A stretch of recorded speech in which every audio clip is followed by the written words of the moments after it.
scooters, wheels, and pedal-assisted bikes.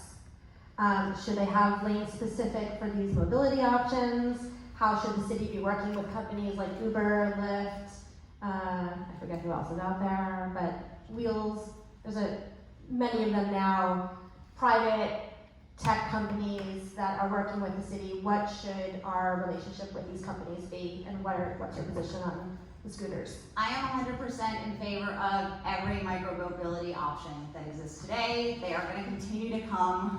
We're not stopping with scooters. Something else is coming tomorrow, and the only solution to those of us who don't want to trip over them on the sidewalk or run over somebody in the street is to build out protected infrastructure across this whole city. Something as simple as parking the scooters could be accomplished as it is in other cities. In other cities where there's scooters, they take the red space at the end of a block and they park out a little parking corral.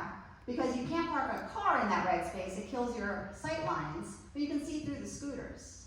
And people self-organize because they know they have parking space. I think it's important for us to work with companies and say, how can we make it so you can survive here? Because I gotta tell you, it's not just young people going for a J-ride, whatever you would call it on a scooter. I don't know what you would call it on a scooter. Joyride. Joyride, thank you.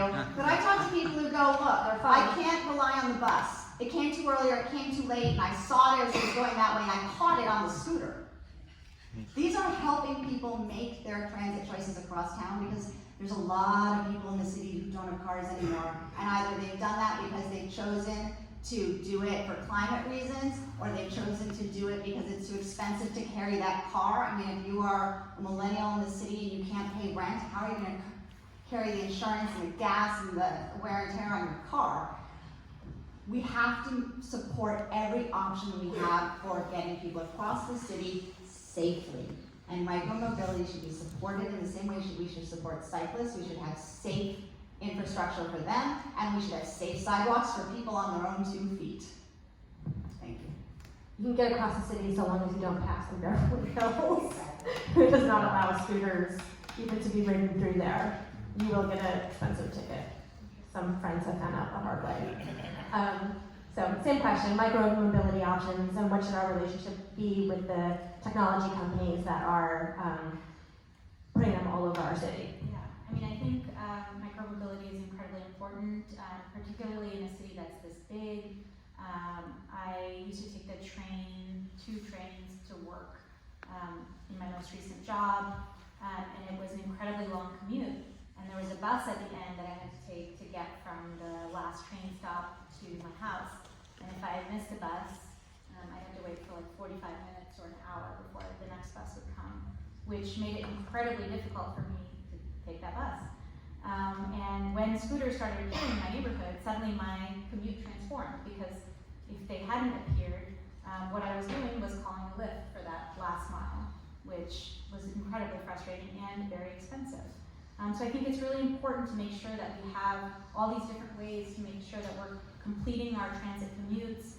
I think it's incredibly important to invest in them. I would just say that I think what has happened with the scooter debate has been the same thing that's happened with so many things that have been rolled out in Los Angeles, which is that because council has not done a good job of regulating these options, they've not done a good job of making sure that there's clear spaces on the roads for scooters, for bicycles, for pedestrians, or for buses.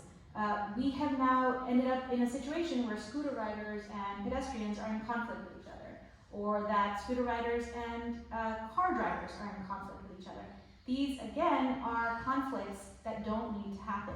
If our council was doing its job of regulation, if they were actually thinking through how to make sure that the explosion in micromobility was an asset to our city, then we would have a very different system on the streets that we would be facing right now. But they chose not to. And I think that that's outrageous. That happens also with things like Waze and all these other technology interventions that change how we get around the city. And I think as council members, they need to be doing a much better job of ensuring that we are loud advocates for the outcomes that we want to see in our neighborhoods. And I feel like there's been an incredible gap in doing that.